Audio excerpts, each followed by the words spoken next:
بیماری سالمون آسکولوسو هستم و لقب بماریپولی. 7 نوامبر 1867 در ورشای لهستان به دنیا آمدم و تو دانشگاه فلارین که یکی از دانشگاه‌های مخفی ورشای بود درس خوندم.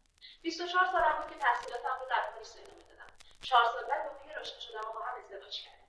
پژوهش‌های زیادی زیر نظرم بوده و در نهایت توسعه تکنیک‌های خالی‌سازی ایزوتوپ‌های پرتوزات و شناسایی دو عنصر به نام‌های پولونیوم و رادیوم از دستاوردهای اصلی زندگی به شمار می‌رود.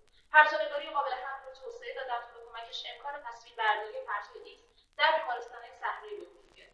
به خاطر سال‌ها پژوهش زمانی مواد پرتوزات و قرارگیری طولانی مدت مقابل این مواد به ویژه توی دوران کاری در بیمارستان‌های صحرایی متوجه شدم به کمبودی پلاستیک مبتلا.